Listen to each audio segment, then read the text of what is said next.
I think that the internet is going to be one of the major forces for reducing the role of government. The one thing that's missing, but that will soon be developed, is a reliable e-cash. What is a Bitcoin? What is Bitcoin? What backs a Bitcoin? You put some of your money, real money, online, and it turns into Bitcoin. I don't even know why we call them coins, except that they call it coins in the name. I think Bitcoin has turned into a massive multiplayer online game where speculators are trying to out-speculate each other. Is it a means of exchange or an asset class? I see you taking my real dollars, and then you give me virtual money in return. Thanksgiving dinner, my grandmother asked me, what the heck is this Bitcoin stuff anyway, right? And I said to her, do you remember when Visa cards first came out? You were used to paying with cash or with a check, and then a Visa came out. It was this weird payment system that you didn't understand. And she said, yeah, I remember that. I said, well, Bitcoin is just the next evolution of another payment system. Bitcoin. By now, you've probably heard of it. The wild fluctuations in its price has gained the attention of the mainstream financial media. But Bitcoin is much more than just your average investment. Beneath all the hype and hysteria lies what could be the most important technology of our lifetimes. So what exactly is it? To fully appreciate the characteristics that make Bitcoin a potentially world-changing technology, we first need to understand what money is. Currency started developing 6,000 to 9,000 years ago, some sort of medium of exchange, and people used something of value. Societies around the world, though, started to select gold and silver as their primary currency about 3,000 years ago, and then about 680 BC, they became money when they were minted into coins of equal weights. Governments started creating representative currencies where you deposit your gold and silver, or they have gold and silver in the treasury, and they come out with notes that are basically a claim check on the gold. So they're supposed to be as good as gold because you can always convert them into gold. Throughout history, precious metals were chosen as money, not through government decree, but because of their unique features. Gold is rare, easily recognizable, portable, durable, and divisible. Above all, because gold is difficult to find and labor-intensive to mine, refine, and mint, it has always been perceived as a store of value.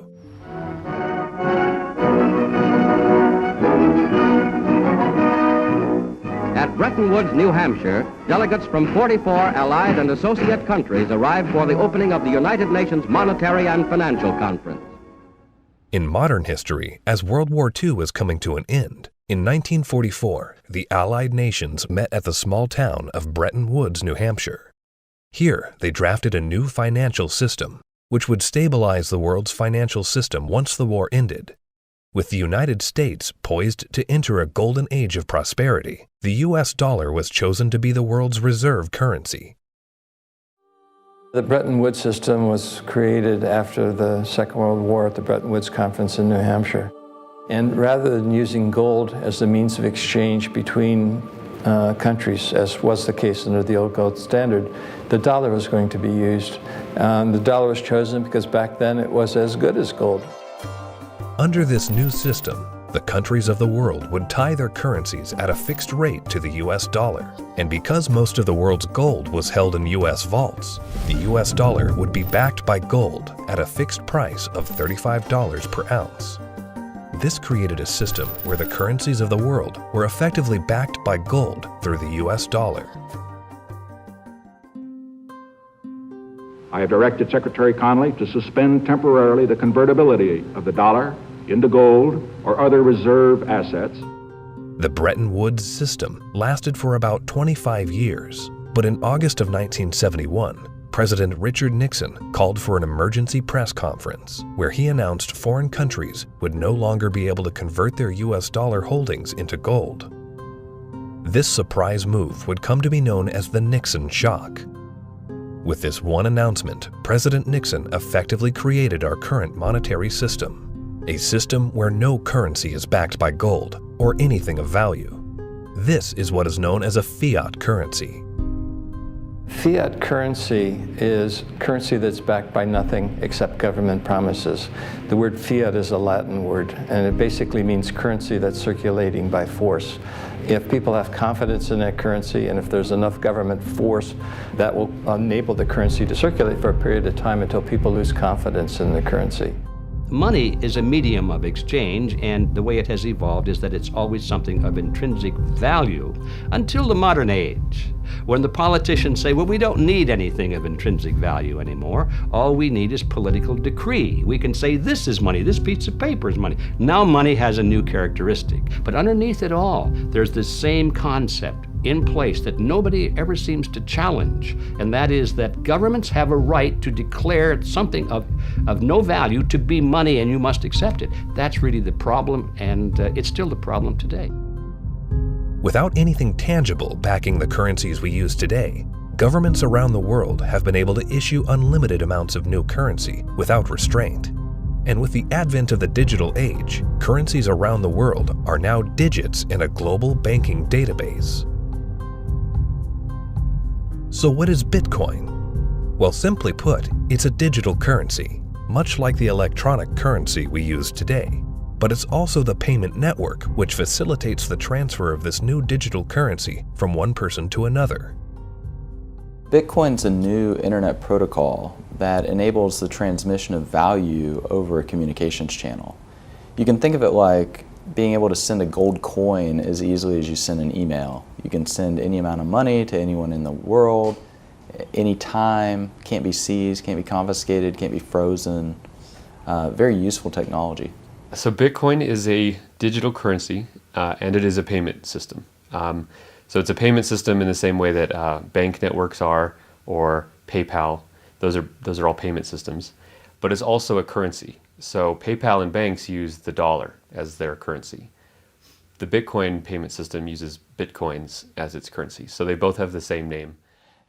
What is your opinion of disruptive digital currencies such as Bitcoin? If you're looking for the idea that a currency doesn't really have to be something physical, it can be something that's virtual, that's the system we already have. You know, and if you want it to be, I want a way to make payments electronically, that's, you know, credit cards. I mean, so exactly what it is that this thing is supposed to be doing that we don't already mostly do. Bitcoin is different from other fiat currencies in a couple ways, but not the way people think. So most people think it's different because it is a digital currency, but fiat currencies are also digital, right? So the dollar is a digital currency, the euro is a digital currency. They're all just ones and zeros in the banks of the world. So it's not that Bitcoin is digital that makes it unique. It's unique in that it cannot be created out of thin air. So dollars, euros, yen, these can all be created out of thin air by people who have permission to do so, which is generally a central bank. Bitcoin has no ability to create it out of thin air. So it is a scarce digital asset. Unlike the banking system we currently use, where bureaucrats meet behind closed doors and determine and regulate the supply of new currency, mathematics and cryptography are used to regulate the creation of new bitcoins.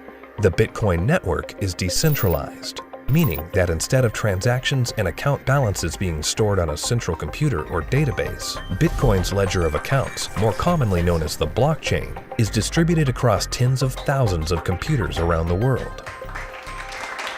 There's something called Napster. We all remember Napster. We could download music and movies from Napster, but after a while it got so big and popular, the government came in, shut it down because of copyright infringements. No more Napster, right? So then somebody created something called the BitTorrent network. What's this? This is a software people run on their computers that allows people to file share. So if you run the software, you can go to things like Pirate Bay or Views or BT Junkie, and you can download any music or any movies you want, and they can't stop it because it's not a centralized location. Well, Bitcoin is the currency that runs on the BitTorrent network. Why was gold and silver considered money for the last 4,000 years is because it took work and effort to make that nice, beautiful coin. They had to dig it out of the ground and refine it, and the crucibles and the furnaces, and stamp it into a nice, beautiful coin. And that took work. So you didn't have to trust anybody that they were going to work for you. The work was already done. Well, Bitcoin, proof of work, is the same thing, right? You have to hash away and solve all these math problems. You have to have the chips and the electricity and yada, yada, yada to create a Bitcoin. It costs today about $800 to make a Bitcoin. I believe that Bitcoin has multiple levels of intrinsic value. The properties like being unconfiscatable, properties like this censorship-resistant value transfer that no one can stop you from sending. More importantly, what gives it intrinsic value is the productive capacity and the brain power of some of the brightest developers in the world that have chosen to work on this open source protocol. And this productive capacity of some of the brightest minds that are building it is what truly gives it value. All Bitcoin transactions are cryptographically verified by thousands of computers on the Bitcoin network. These very powerful computers, known as miners, expend a massive amount of energy and processing power to verify the integrity of each and every transaction. So the miners basically validate transactions. All these transactions are flying around, and they have not yet been formally vetted by the network. If the miner believes the transactions are valid, it will put them in the block, and the block then becomes part of the blockchain. And over time, that becomes the record of truth. And so what that means is that if you receive Bitcoin and a few blocks happen after you receive it, no one can ever take that money away from you because the blocks have been stuck into the blockchain, they can't be reversed, and you know that the money is truly yours. The decentralized nature of the Bitcoin network eliminates a single point of failure and makes it impossible to be hacked or to be shut down. Bitcoin transactions are transmitted peer-to-peer without the need for a third party, meaning that the user is in complete control of their money. It's impossible to be shut down. That's the beautiful thing about it. There is no Bitcoin place. You can't shoot Bitcoins. It has no center of gravity, it has no headquarters, you can't shut it down. The only way you could is to shut off the internet.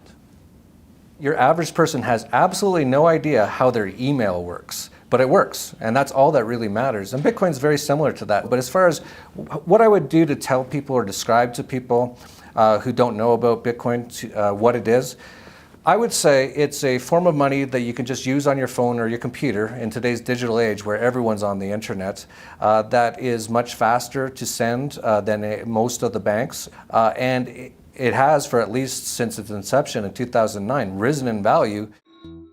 For new users, the inner workings of Bitcoin can be quite complex and daunting. But what's important is how this revolutionary technology changes how money is transferred globally.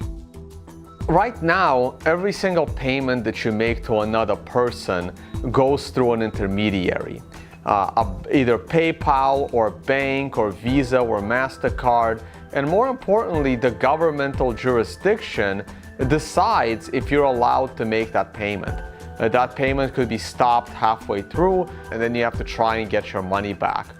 With Bitcoin, no one can stop it. The moment you decide to send another person digital value, you can just send it. And there is nobody in your way. There is no one that has to give you permission to pay another person money, and all they need is an internet connection. This has the potential to displace the need for banks as a trust institution. If you and I exchange currency or have commerce using Bitcoin and it goes on the ledger, on the blockchain, we don't need a bank to confirm that that is a valid transaction.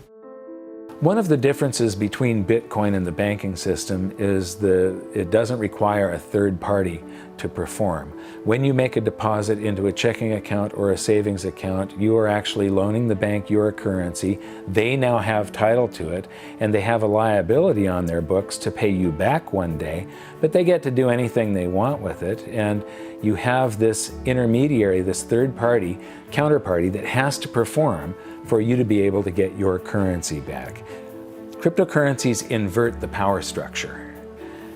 It isn't a few people at the top controlling a whole bunch of people at the bottom. The power goes to the individual.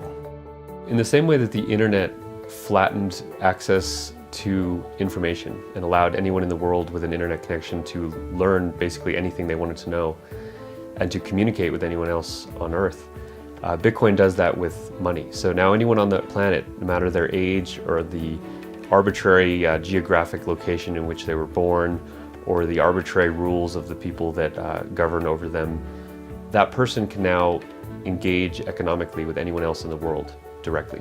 And that's profoundly powerful. You do not need a bank account to interact with Bitcoin. You do not need a bank account now to receive an honest payment from someone else in the world and know that the money is legitimate and good and can't be rescinded. So money now can't be censored. Any two people can send it between each other through Bitcoin. Cryptocurrency Bitcoin has once again defied naysayers by spiking above $18,000 at one point today. Bitcoin hits a new high. We had this incredible run up in the fall going into the holidays, and then we've seen a pretty big pullback. This is a 30% loss in the week and a 50% loss in the year. The past year has seen the price of Bitcoin rise and fall in dramatic fashion, getting the attention of Wall Street and the investment community. Bitcoin is now seen by the public as a speculative asset class that can be traded, but the core fundamentals of this important technology cannot be overlooked. The use of Bitcoin is particularly vital in the developing world, where billions of people are without basic banking services. People who see the price all the time, especially in advanced societies, they focus more on the price and they think that Bitcoin is an investment solely and that it goes up and down like a stock based on news and expectations. But the fact is, probably there's more people in these kind of third economies. They don't own a lot, but they own it, and they own it because they need it. Not because they expect to get rich or hope to get rich, because they need to protect themselves against both destroyed fiat currencies and against capital controls. So when people think of it as an investment, they have to realize that the reason that Bitcoin's so exciting is because it's a future money for the world, not because it's something that could become a great investment. It just so happens to be that both can be accomplished at the same time. One of the great powers of whether it's Bitcoin or any other cryptocurrencies, if we can figure out how to scale the technology, we can solve a lot of problems in the financial system. We can transact with each other globally at very low cost and very efficiently. And there's tremendous market power in that. Has nothing to do with anyone in the financial system. People want to be able to communicate and transact with each other simply and quickly, and the hunger to do that is enormous.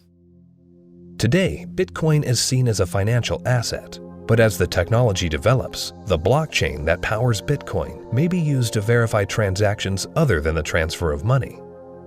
Each Bitcoin is divisible into 100 millionth of a Bitcoin, called a Satoshi. These tiny fractions of a Bitcoin can be programmed to represent assets other than money. In this way, the Bitcoin blockchain can be used to verify transactions of all kinds of items without the need for a central authority. The Bitcoin blockchain is a tremendous technological innovation that enables distributed consensus.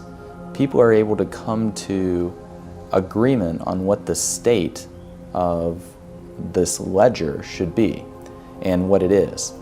And that enables people to have trust without trusting any other party or person or institution. So anywhere we need to have trust, where we need to be able to verify what is the true and correct state of something, that has an application to be put on the Bitcoin blockchain. For 6,000 years of recorded history, we've always had this problem when we want to engage in consensual exchange. That is, if we're strangers, can I trust you? And what's happening with Bitcoin and the blockchain, the technology that powers Bitcoin, is now possible for us to have trustworthy exchange without those third parties. The trust is built in through the cryptography. That guarantees the exchange of value. Well, that means that there's this technology that is as disruptive as the internet was to publishing.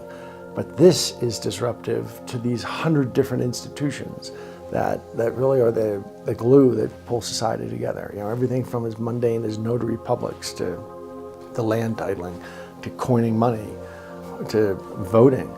All kinds of these things are going to be recreated in the blockchain in a way that we will finally be able to fully trust. But what that means is what we've seen technology do to lots of private industries is now going to start doing to government function.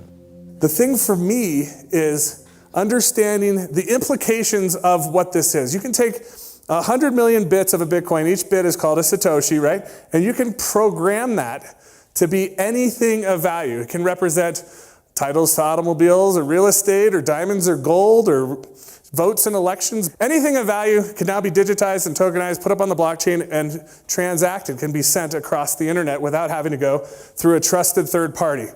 I think the blockchain and Bitcoin is going to change the world. I think it's going to change everything in terms of protecting people's identities, allowing people to own property. Bitcoin's for the 2 billion people that don't have bank accounts, the 5 billion people that can't prove they exist. They don't have title to real estate and stuff. That's what Bitcoin's going to change the most for those people, is because, you know, they're going to jump from the third world to the first world. It's really going to revolutionize Latin America, Africa, Southeast Asia, where people can finally now own real estate. We can have a transparent election that can't be hacked. Imagine. That's going to change the world in and of itself. Tempers are beginning to flare. These people have already been in queue for more than 3 hours now. Carrying currency notes, the government suddenly banned on Tuesday night. Because anyone can start using Bitcoin by simply installing an app on their phone, Bitcoin can be used by the developing world to protect their wealth from unstable currencies and government control. We're seeing it behave as a crisis currency in Venezuela, in Nigeria, in Zimbabwe. When these countries can't get a grasp on their own monetary policy, people flood to Bitcoin. The fate of the unbanked and underbanked population no longer lies in the hands of corrupt governments, centrally planned economies, and central banks. There's a new option, a plan B. Personally, I live in the United States, and a lot of people in the US get bank accounts very easily, have credit cards, debit cards, and all of that, and they don't find that there are too many frictions and pain points. But in a country like India, there are 233 million individuals who are unbanked, who don't have access to a traditional financial infrastructure, and so they're operating cash payment to cash payment. But Bitcoin has become a game changer. So individuals, in essence, can hold on to it, they can spend it, they can transfer it internationally. There are so many use cases.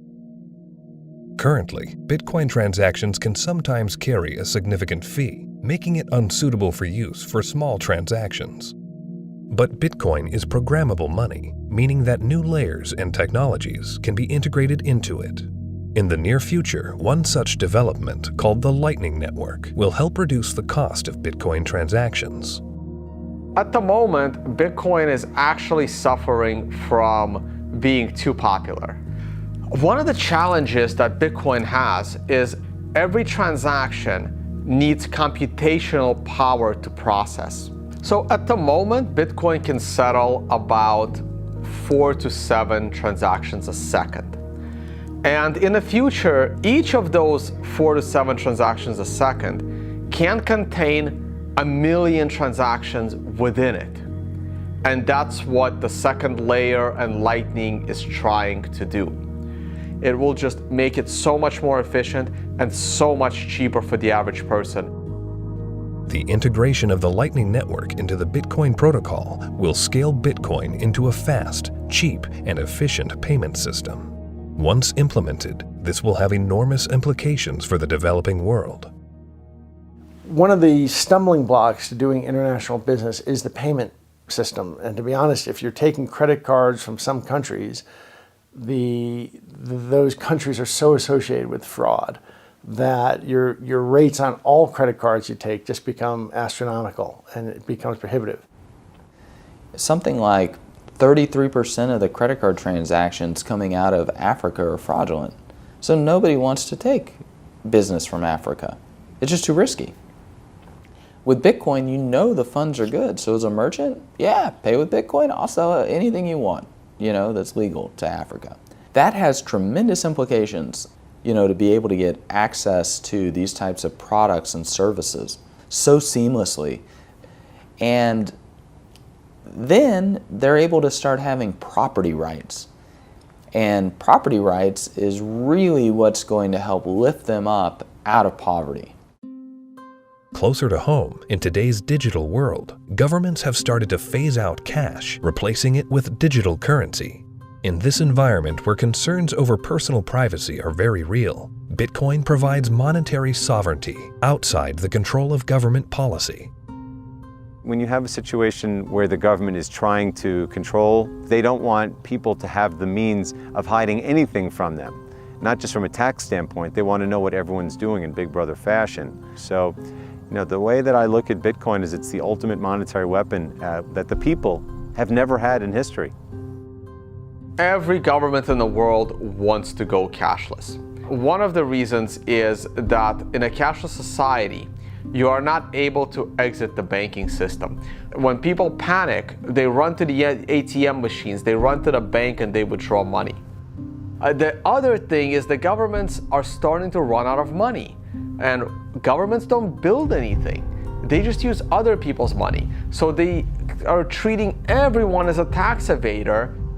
I believe the main reason why Bitcoin is so popular and important is not because of its finite supply and being gold. It's because of anti-money laundering laws preventing people from doing what they want with their money. One of the main functions of government is to create currency. And Bitcoin is successful only because of its potential for circumvention, lack of oversight. So it seems to me it ought to be outlawed. It doesn't serve any socially useful function. As to whether or not Bitcoin is illegal or should be seen to be illegal, cash has been used for a whole heck of a lot more illegal things than Bitcoin has through the years, and still is today. Cash is untraceable. It's easily transportable. Nobody knows where that dollar has been and how it's been moved from hand to hand to hand. So it's just a matter of making that connection that a cryptocurrency is really not a new thing. It's just a different version and a digital form of something that's existed in our society and legal structures for millennia. Bitcoin is shifting the paradigm and challenging the legacy financial system. Recently, Jamie Dimon, chairman and CEO of JP Morgan Chase, America's largest bank, was quoted calling Bitcoin a fraud. Why is Bitcoin a fraud? Here's the reason. Governments, the first thing they do is form a currency. They like to control the currency. They control it through a central bank. They also like to know who has it, where it is, where it's going. Wait until someone gets hurt. Wait until it's used for illicit purposes, which it is somewhat used for illicit purposes. They close it down. You got people like Jamie Dimon, a serious guy, calling it a fraud. Calling a fraud? You mean like there was hundreds of billions of dollars of securities that Jamie Dimon sold the public a decade ago called mortgage-backed securities? He's calling Bitcoin a fraud? Is that going to go to zero like his securities that he sold the public? First with respect to asking a banker about whether they like Bitcoin or not, that's kind of like asking a king, do you like democracy? It's just so thoroughly frustrating and insulting when people who know very little about what we do watch an up-and-coming technology and have the audacity to call us all criminals. We're not the criminals here. The whole damn reason this ecosystem exists is because they're the criminals. And it doesn't really matter at this point what he thinks. The genie's out of the bottle. Somebody in this room or somebody at this conference or somebody around the world is going to solve the problem of decentralized lending and value-stable currencies and decentralized exchange. And within 5 to 10 years, banks will become less and less relevant, just like landline telephones are becoming less and less relevant. And we're going to wake up one day and we're going to be in charge of our own money. And Jamie Dimon, in retirement, can watch the world as it is, not the world as he would like it to be. The Bitcoin blockchain is built on decentralized consensus outside the control of a central party. However, with the hype in the rise of cryptocurrencies such as Bitcoin, both central banks and commercial banks have started to develop their own digital currencies under the guise of what they call blockchain technology. My big fear is that what is going to happen is blockchain technology will be adopted by governments, and fiat national currencies will be run on blockchain technologies, and the whole monetary system globally will eventually become cashless. And at that point, if it's centralized and there's an entity that runs the blockchain, they can lock you out of it if they don't like what you're doing, and they can trace everything that you do. Every transaction, everywhere you go, will be recorded. And so, if we're not careful, this has the ability to enslave us or free us. I think blockchain or any kind of open ledger distributive database will have a tremendous impact on our world. My fear is that, and this is used to centralize, digital technology gives a banker the ability to put a chip in you, to tax you whenever they want, to interface with a money system with you physically, and to perfect the collateral. So I love the innovation, and the question for all of us is, how can we innovate and make the financial system more efficient and do it in a way at the same time where we distribute the power lines in the political system? The blockchain is a technology, which is a good technology. We actually use it. It will be used for a lot of different things. God bless the blockchain. Cryptocurrencies and digital currencies, I think are also fine. JP Morgan moves $6 trillion around the world every day. We don't do it in cash. It's done digitally. If it can be done digitally with the blockchain, so be it. But it'll still be a dollar cryptocurrency. A majority of the people are using the word blockchain, and they don't really care whether it has this decentralized mining. The government is going to just have a digital representation of the dollar. They can call it a blockchain, but there's not going to be mining. There's not going to be decentralization. It's going to be a centralized coin. Whether they call it a blockchain or not is irrelevant. The whole purpose of a blockchain is to remove control from a central party. If you're a central bank and you make a blockchain for dollars, and then you have dollar coin, if you still have full control over the dollar coin, you can create how much of it you want, you can control where it goes. There was no point in having a blockchain at all. You might as well just have a centralized database like a banking system. To really use blockchains in any meaningful way, it means that there is no person in charge. And so a central bank, by definition, is the one who is supposed to be in charge of money. And thus they would never create a blockchain or a cryptocurrency that they couldn't control. So that's why they will likely be made redundant, because the market can choose what kind of money it uses. And it now has a choice between a digital currency that can be controlled by central parties and inflated without limit, or a digital currency that cannot be controlled by any central party and that has a fixed amount and can't be debased. Over time, that's going to be a very obvious choice. Bitcoin and the blockchain behind it are incredibly powerful technologies. As the future unfolds, these technologies could be used to restructure the financial system into one of fairness and equality for all, a system outside the control of the banking elite. We have millions of people now taking an interest in what is money, the question of what is money, what should it be? And they're learning, especially a lot of young people. Precious metals were once money. Then came the era of paper money. Could we now be entering a golden age of decentralized digital money? Only time will tell. Bitcoin is first and foremost about changing how the financial system of the planet operates.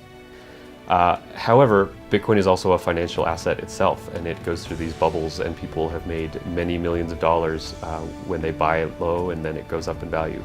But that's not really what matters at all. What matters is that it's actually going to change the entire ecosystem of the planet, how all humans interact with each other, and that's a very exciting thing to be part of.